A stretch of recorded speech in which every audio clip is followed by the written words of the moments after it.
welcome to Theater and Stream's Watchlist. I am Matt, that is Chuck, and this is the edition for June 2026. If you don't know already, this is our supplemental show where Chuck and I talk about all the other stuff that we've been watching that does not fit in our regular podcast. Today's show, it's really interesting one, a really jam-packed one with everything from movies in theaters right now, shows on streaming, shows on cable TV. We've got the new Boots Riley movie. We've got a new martial arts film that you should put on your radar. Chuck finally got to see Kill Bill, The Whole Bloody Affair in light of its streaming release. And we're talking about probably the show that seems to be taking the world by storm, probably since Severance. And hmm so, yeah, I don't know, Chuck, where did you want to start today? Well, I guess just an acknowledgement that you have more content on the watch list this month because I've been spending too much time like doing my gaming backlog. Yeah, Yeah, that's I'm right. doing one of those, don't buy anything new until you've like beaten, like multiple, games on your list. Hmm. And so I finally beat Space Marine 2. Finally actually beat it, Okay, which is a joke nice. because I didn't realize how tiny that story was. Like Yeah, it's only like 7 or 8 hours, isn't it? it's a joke. It's so Yeah. comically short, and I know that the multiplayer is really what people keep talking about that game for, and I just don't have the time or the energy for that. But then again, I have been playing Deadlock. Do you want to invite to Deadlock, Matt? Do you want to get tempted back into MOBA hell because that's what that game is. No, those days are behind me. The days of MOBAs, and yeah, I forgot that game was still on like invite only. Yeah, I don't think they're ever going to formally put it out there. That's how bizarre it Okay. is. But they've put so much work into it. Mhm. But this list, today's like watch list is going to be a lot of fun. The and I look forward to telling you everything that I have to say about Widow's Bay because I watched the whole first season of it. So Nice. I can't wait to hear about. I love boosters. I have no clue what the fuck that movie's about. But starting off here, you saw something called The Furious, which Yeah, is this is, I guess, every a couple years, a sort of martial arts film sort of bubbles to the top, I guess. As far as in America, anyways.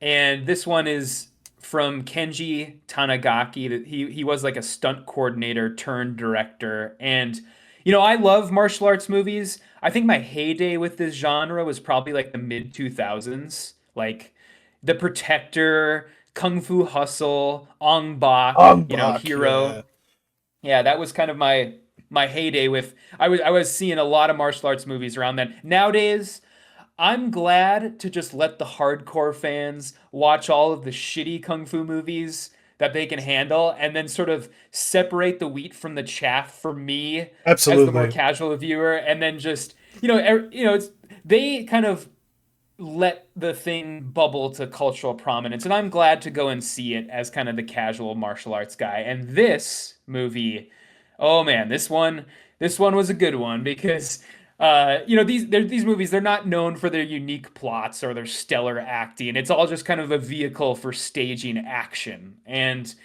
yeah, this one is one of the good ones because it's just like nonstop crazy fight scenes. The what I'm looking for in a good martial arts movie, it's like stuff you've never seen before that's strung together in inventive ways in unique settings. And I want it all to look as real as possible. I want it to look as though this random Thai stuntman who probably got paid like $100 actually got hurt. I want to make it I want it to look like that. And that's what this is. And so um yeah, this, I guess, to kind of set it up, very generic plot. It's just kind of a Taken style human trafficking type plot, Yeah, except instead of one Liam Neeson, it's two guys. It's a guy whose wife was abducted and then a guy's whose daughter was abducted. And they're kind of out to find their wife and daughter, and they're kind of out for revenge. And yeah, it's insane. the action scenes, like they're so excellently choreographed, and they're in really interesting locations. There's a fight scene in like an ice making factory where they're like punching through like giant blocks of ice, that like a restaurant would get or something like that. And there's a fight scene in the back of a moving garbage truck where they're trying to fight through a bunch of like trash and stuff. And it's so inventive and it's so crazy. There's a fight in the middle of like a cage match. There's like a UFC match going on in like a nightclub, and they somehow find themselves in the middle of a cage match during like a UFC fight, That's and crazy. it's yeah, it's nuts. And of course, when you go and see these things, you're always on the lookout for like guys that you've seen before. And this movie has a really good mix of like recognizable faces and like newcomers. Where of course you have Ruyan, I think is how you say his name, the long hair guy from the raid. Yeah, yeah, yeah, Um, yeah. yeah, Love that. Love he's that in dude. this. Yeah, he's awesome. And then of course Joe Toslim from the Raid movies. He's also from those movies. You have I think her name is pronounced Jija Yanin, who is the main girl from the movie Chocolate, the Quentin Tarantino, one of Quentin Tarantino's favorite movies. And then you got a bunch of newcomers too, which is always nice to see. This is kind of like the up and coming class, like the guys that are going to take the place Yeah, of, Joe Toslim or like Tony the Jaa the and the stuff like torch is that. being passed. Yeah, Yes, yeah, exactly. And so one of the leads, the guy's name is Z Mao, and he's kind of one of those guys where this guy's going to be like the new Tony Jaa. This is going to be like the new Jackie Chan. And his his fighting style is just it's so unique where this guy is. I don't know like all the differences between, different stances and different like schools of kung fu and stuff like that, but his style of fighting is like so different than like, the like Jackie Chan style, where Jackie Chan is jumping everywhere. He's very air based. He's like flipping over people, and this guy Z Mao is like very grounded, like ground based. Like, I am going to incapacitate you in as few movements as possible. Like that okay. is his That's like brutal.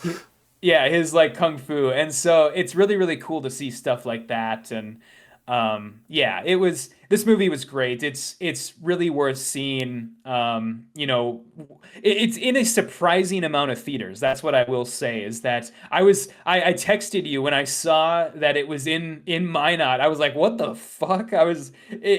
It's weird how wide of a release this got, and I'm glad that it did, because yeah, it was.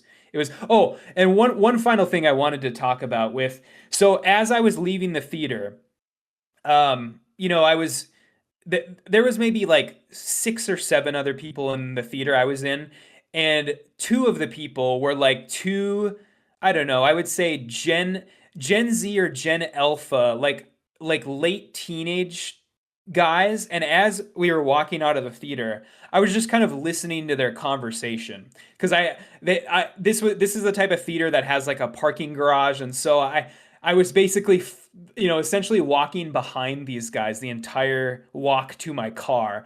And I gotta say, I think some of the kids anyways, the kids are all right, because these were like Yeah. two like Gen Alpha kids who were like, oh man, that was fucking awesome, and that was just like the raid, and I love Joe Toslim. Joe Toslim's like my Yo, favorite kung fu guy. And like these it men was of like, culture. Where have yeah, where have they been hiding? yeah. It was I was so surprised. I was like, wow, these guys, they really are on my wavelength. Definitely, but about 15 years younger than I am, so Hey, there's hope for the next generation. yeah.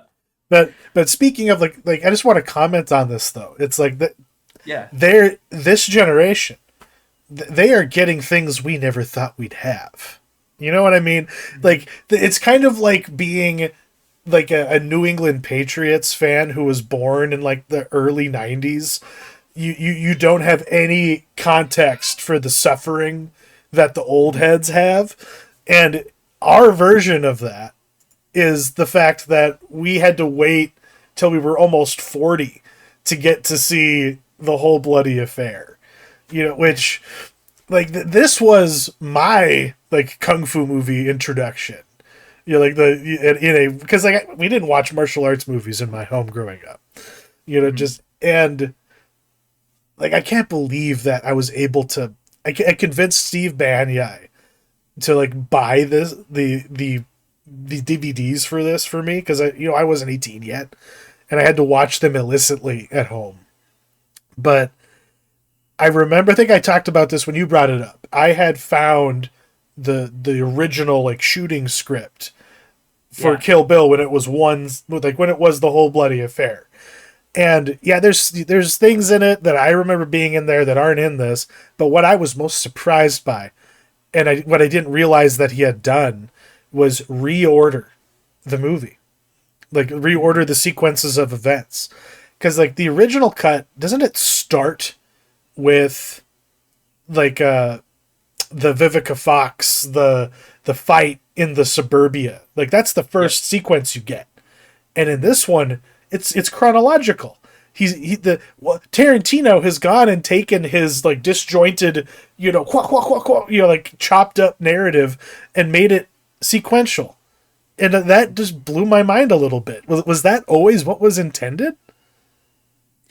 I'm not entirely sure. That was actually one of the things that was kind of lost on me when I went and saw this in theaters was the ordering of everything. Because yeah, I think you're right that yeah, the movie proper starts with the suburbia scene. I think the very very first thing when the black and white sequence where he Yeah, shoots her in the head. Yeah, and yeah, when she's about to say it's your baby, and then he yeah, just brains her.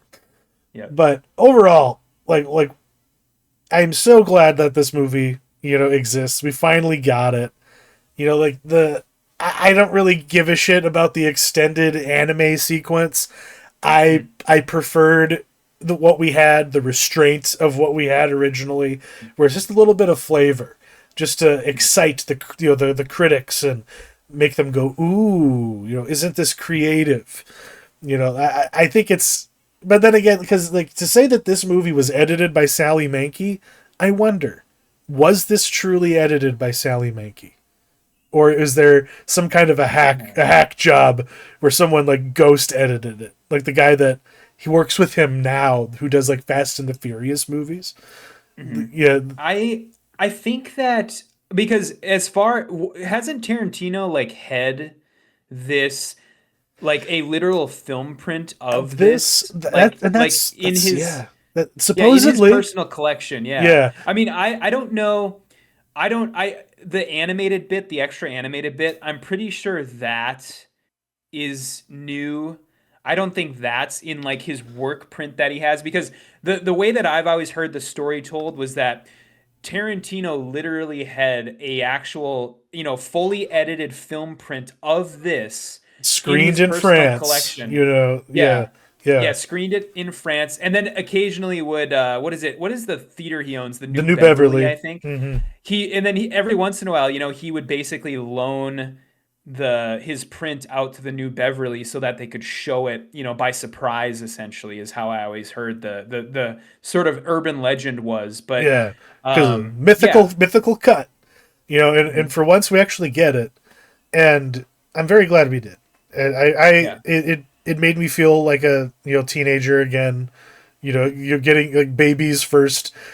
This was my first Tarantino movie. Like I saw this before I bought Reservoir Dogs and Pulp Fiction, like because I read about it in Time magazine because for some reason they would do like culture profiles, and it Yeah. was and like I was aware of what this movie was well in advance, and I was like, and even though I didn't even know who Tarantino was, I was like, Mhm. this looks crazy. Like, why does that lady have a samurai sword? But it's a good old hangout movie. All of these so many actors in this movie are dead now that makes Yeah. me really sad. Hmm. Like, it makes me so sad seeing Michael Madsen, especially when they shit on his cowboy hat, because that was his real cowboy hat. I know the lore of the making of it, like the fact that this mythical cut we finally get to see. Now we just need to somehow get like the 6 hour version of the assassination of Jesse James by the coward Robert Ford that Yes. exists, and then Hmm. we'll have it all. Like because some things should not be lost to time.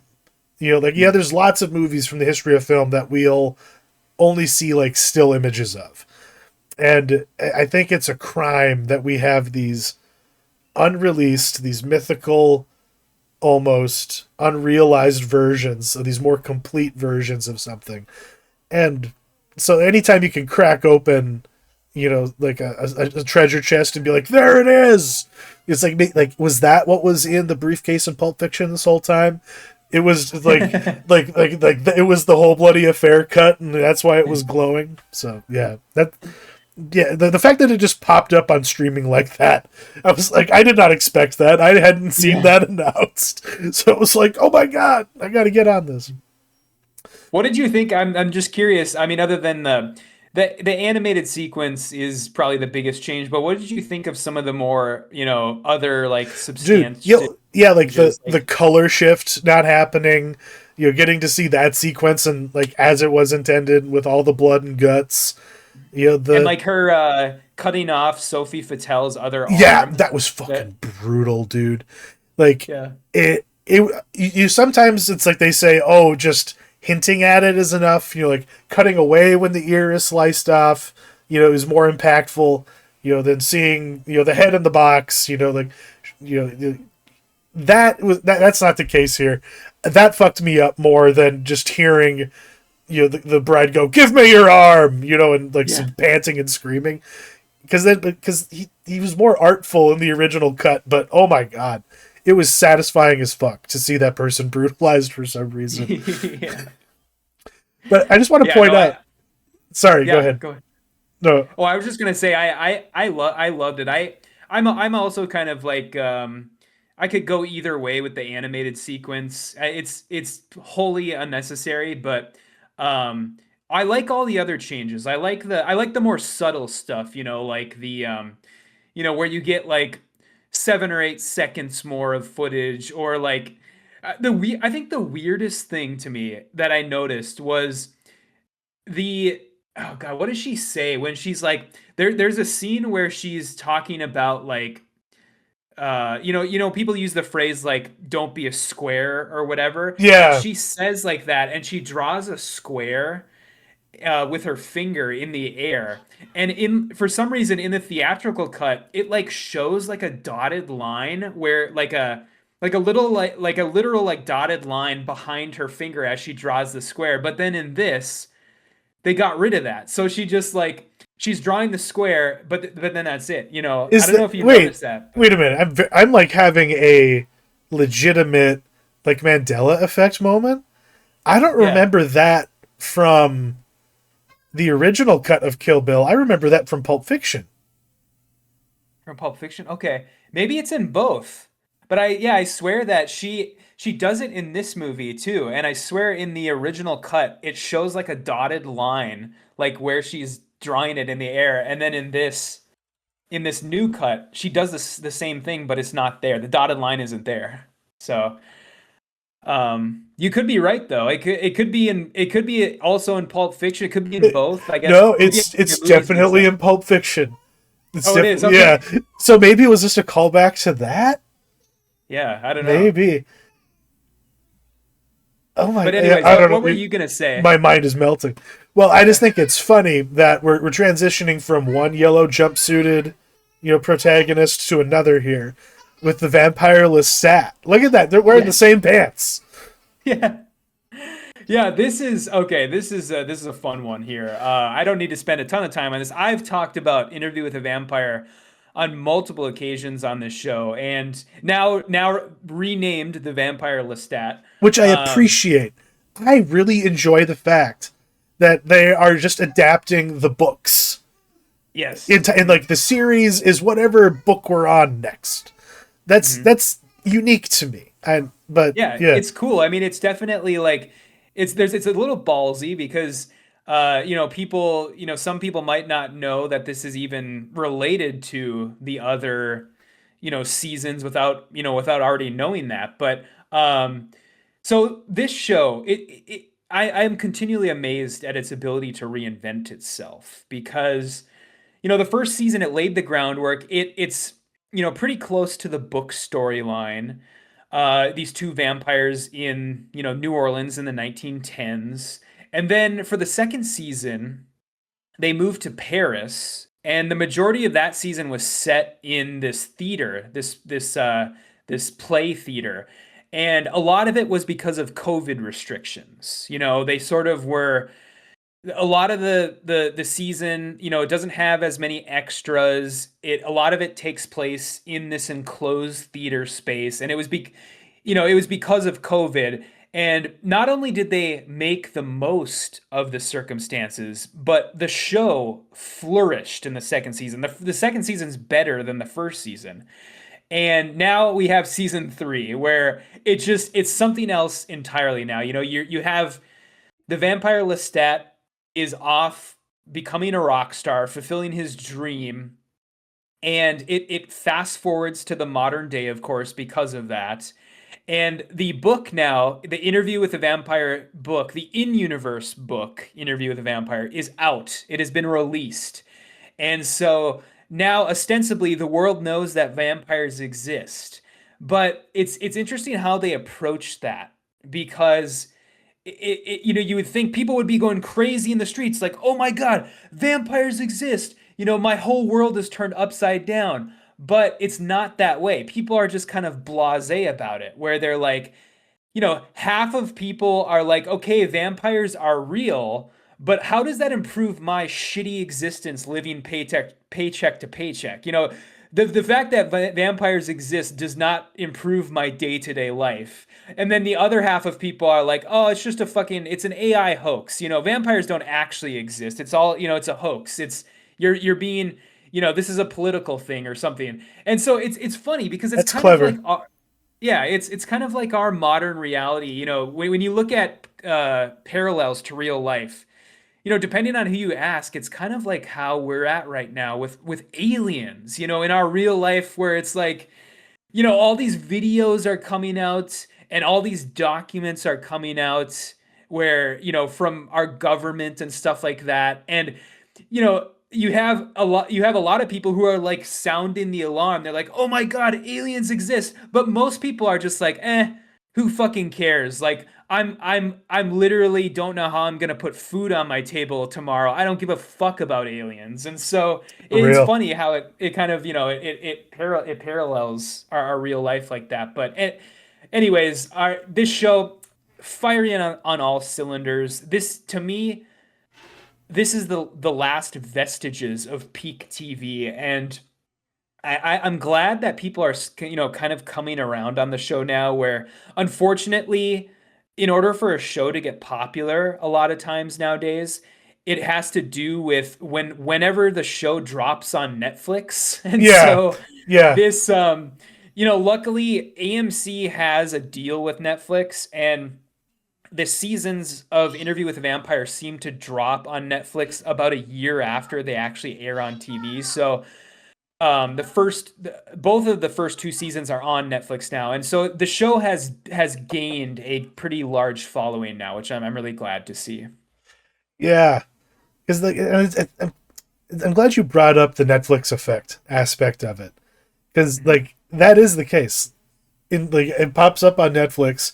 That's when I start seeing in my like feed, as I doom scroll, the random Yeah. clips. Like it's interesting to like I want to know where the chicken and the egg is there. Do they precede the going live on streaming by putting out short clips on like on like YouTube and Oh, Reels? Like do they definitely. pave the way? That because like that's definitely something I've been noticing. Mhm. But yeah, so like this means that we are approaching the Queen of the Damned territory. in terms of the adaptations. I would assume. I mean, they're only, I guess I should mention that all that's out right now are the first two episodes of this. Okay. Of seven, I believe. I think there's seven episodes this season. And so a lot of the stuff has just been set up.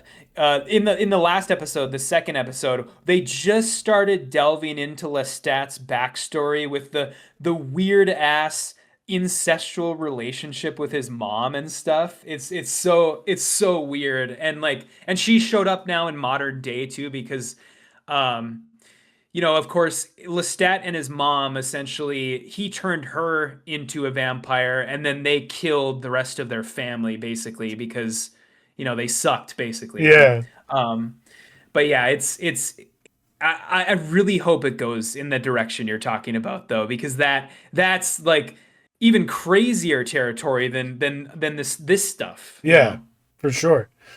No, it looks fun. That's a show I'm banking for sure.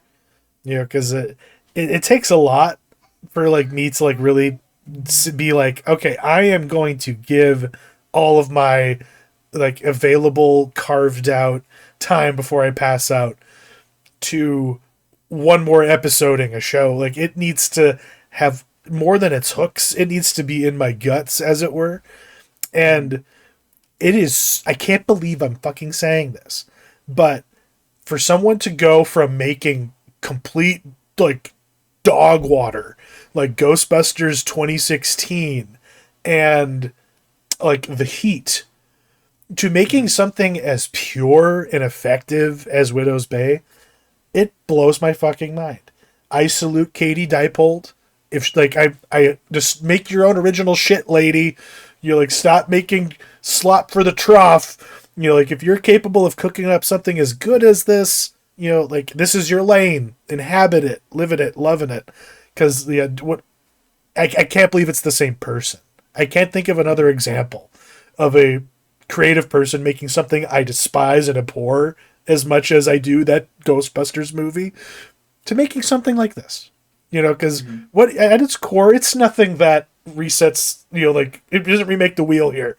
You have a sleepy coastal town, island town, where the main character, the straight man, is this outsider who got elected mayor because no one else ran. No one else wanted the job. Because all the locals know that they live on cursed land. They don't know why it is.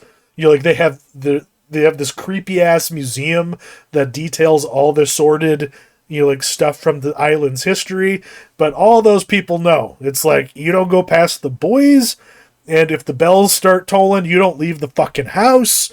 Like, oh, you don't spend a night in the old inn because, there's like 15 fucking ghosts in there, including a murder clown. Like, there are aspects of this where you think you're just watching like a Hallmark show, and then all of a sudden one of the main characters, runs into a local, and the local's like, oh yeah, we don't go in the storm shelter. Yeah, the lady who had my job before me always said that. Don't go down there. Something bad will happen if you go down there. And then someone doesn't listen to them and then like almost gets murked by something that they are 100% certain didn't exist before. Like, so like Matthew Rhys loved this guy ever since he was doing that Perry Mason show. And I'm glad he's doing work. And I'm glad he's on this because he does the most he's like the mayor from Jaws. What if he was the main character, but then he wound up being sympathetic because he realized he was wrong, and then he partners up with Brody to try to save the day. Like that's the basic premise of it. And you got Stephen Root just killing it as this crusty old fisherman who's like the only one who like still like takes seriously all the warnings from the past. And he's just trying to get people to be on the same page as him, but everyone just thinks he's a drunk, so they don't take him seriously.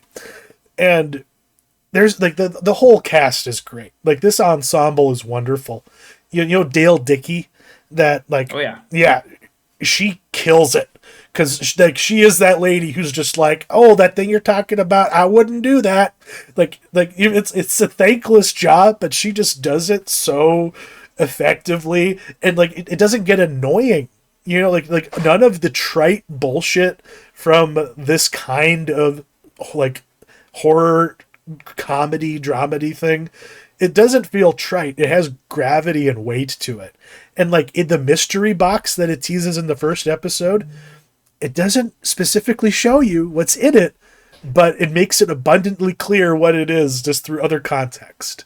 So it's not annoying that we didn't get the full Monty, as it were, when the mystery box is open, because you've had enough breadcrumbs and enough like explicit like documentary evidence of what's going on by the final episode that like completely how fucked all these people are. And I almost wish that this first season was like another 2 to 3 episodes longer, but it sets up a season 2 that is gonna be must-see TV. Like if it wasn't Severance, it was God, what was that show that the Breaking Bad guy did that I forgot the name of? That was otherwise really good. Yeah, the one about the hive minds. Yeah. How did we forget? I'm blanking on it too. How can we forget what the show was? But because that was a great show, but like Apple is just doing some crazy ass shit. Like they are saying yes to things that. Pluribus, by the way. What was that? Say that again. Pluribus. Yeah. How could we forget the name of Pluribus? But Severance, Pluribus, this, like they are doing like heightened, high concept pitching and execution. And I don't know, like they are my favorite streamer. I wish I could afford them. Exactly. Not that they really need my money, but like, my God, I want to give it to them because like, and I know that like Stephen King's being like a fucking hipster and being like, oh, well, Widow's Bay is good and all, but what you really want to watch is this other show with Tatiana Maslany where she sees a boy cam stripper guy get murdered. And I'm like, what the fuck, man? No, this, because it's like, like in each discrete episode, you will like it has a formula where you have the straight guy runs into something that he poo-poos and doesn't take seriously. He encounters it for fucking real. But like, instead of it being like the next episode, everyone just carries on like nothing happened. You see the incremental change that the guy goes on where eventually he's like, oh no, everything that I've ever dismissed as being bullshit is real and I am fucked because it's my job to figure out who's going to win the lottery this year and get fed to whatever it is lives at the bottom of the island. God, what's that dude's name? He's in that one show, Somebody Somewhere, and he was in Pluribus. Oh yeah, the guy with the glasses. Jeff Hiller. Jeff Hiller. He's great, because he shows up for, he's just another guy who's part of the collage, but he gets the best moment of the whole season in the last episode because he does the thing that you wish everyone would do in a horror movie, and it's so great when it happens. But that's Widow's Bay. That's my effusive praise. Yeah, I really want to watch this, and I'm glad you brought up the Apple, being able to get it every month, because I mean, Apple is good for the new shows, but of course, they don't really have a huge backlog, and they don't really have like a library really of like older stuff, and so it's definitely one of the services that I only get every now and then, but now is the time because of this, and then of course Silo is going to be starting up again here soon, and so I was also going to dip into the Apple TV Plus waters again here in the next couple weeks, and so yeah, I definitely got to watch this, and For All Mankind too. That's another one that just wrapped up. But wrapped up isn't a season. Like the show's not over yet, right? No, it's not. They have announced it's getting one more season though. The next season will be its last. Okay, so. Exciting. Because that's another show that the Apple supremacy. You could not be more real. if you're tired of slop, go there, for something more discerning. Yeah. But now we have, yeah, okay, talking about having a discerning palate. Yeah, it's difficult to recommend Boots Riley movies to people, but like if it's recommended to you, it's because that person probably thinks you'll like it. So, what can you tell us about I Love Boosters? Yeah. Yeah, this it's hard to recommend because it's so I mean, it's you can only recommend a Boots Riley movie or show to somebody who already likes Boots Riley because luckily by now we've gotten a movie from this guy and we've gotten a TV show from this guy. And so you know kind of exactly what you're getting from him at this point. And he's a guy he likes to Boots Riley, he leans into the absurd to talk about the real life stuff that he cares about essentially. Um, racial inequality, how shitty the television news is, poor working conditions for the working class, the soullessness of like mega corporations. Those are the things that Boots Riley cares about, and I think for a lot of people, it's his movies are more digestible because he makes them entertaining and he makes them it doesn't feel like you're being lectured and let me try and explain to you what I Love Boosters is about as best I can. So basically, I Love Boosters is about an organized group of shoplifters who they steal from a particular fashion brand that is owned by Demi Moore's character. And they've stolen so many clothes from Demi Moore's character that she's basically waging like a war on this particular group of shoplifters. And basically, somehow, this shoplifting gang they get their hands on a teleportation device that allows them to steal even more clothes at a faster rate, and then they send them back to the sweatshops in China where they turn around and sell the clothes on like a TikTok style shop, like a TikTok style like online shop, and then that's how they like fund themselves basically. And then basically that's sort of the setup. And then the sort of through line of the plot is the gang they catch wind that Demi Moore is going to debut these suits at her next fashion show that cost $100,000 each. And so they're basically hatching this grand plan to steal these $100,000 suits at this fashion show. And that's kind of the gist of it, I guess. And then of course you have I mean it's that's like dropping a pebble into the water of what this movie's plot is. You have all this just these batshit side characters too. Like you have Lakeith's okay, Lakeith Stanfield is in this movie, and he plays a literal demon from hell that sucks the souls out of women by making them squirt while he is eating them out. That is Huh. that is what Lakeith Stanfield's character is. It's like you can't even begin to like talk about it. But How does anyways, that yeah. connect to everything else? I don't. But that's part of the charm, and the absurdity of it. But Yeah. the way you've described it, it's like, yeah, I can see exactly what he's doing, as far as his political messaging is, and it's well received. But yeah, the like you say, this does sound like ridiculous and entertaining, in much the same way that his other output always consistently has been, because it's like I'm not at all you know someone who is sympathetic to left-wing ideas, but I don't give a shit. I will watch his movie and receive the message because there's something to enjoy in it. I Yeah. don't have, like, he could maybe even change my mind. Like, in fact, just the way you've described this movie, I'm like, wow, all that they've done is just flipped the current dynamic, and we're supposed to act like that's a crime. It's like I'm with him. I'm on board. So I'm gonna have to Yeah, seek this out.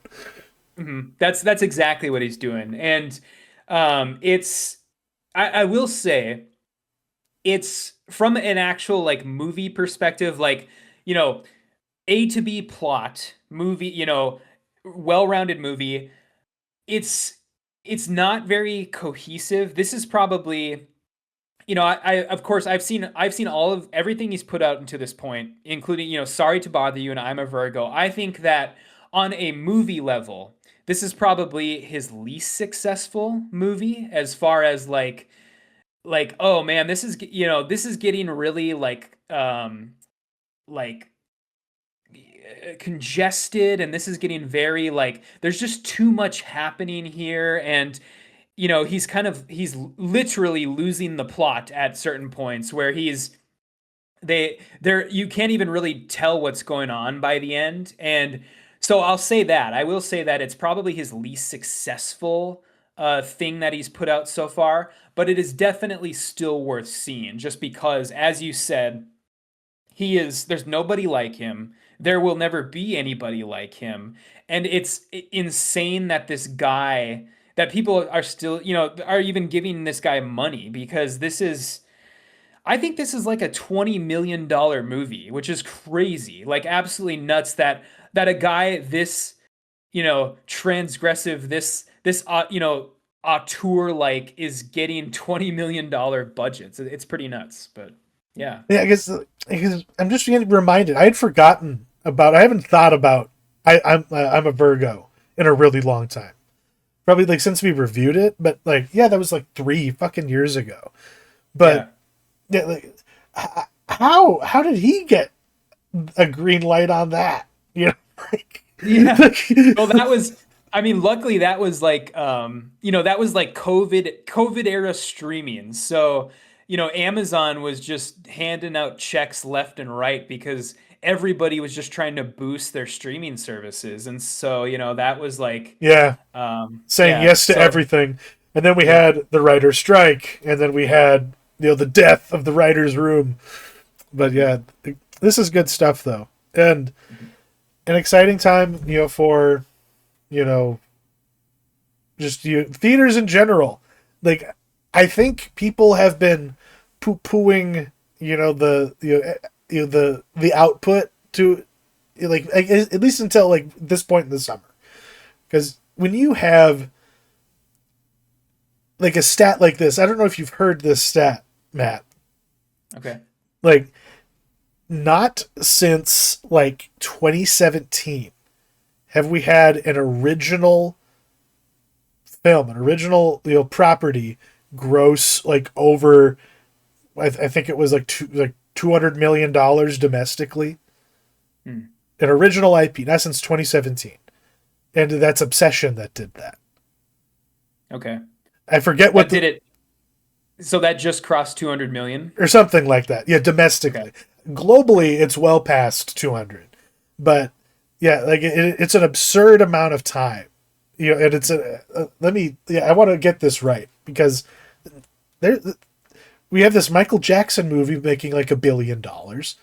Like I don't know if I'm ever going to see that, but it's out there. Like this is a good year for movies, and we haven't even gotten to the Odyssey yet. And yeah, like all the who gives a shit about Toy Story 5? Like if you're over the age of like 8 and you're saying you're like super excited for that movie, I worry about you.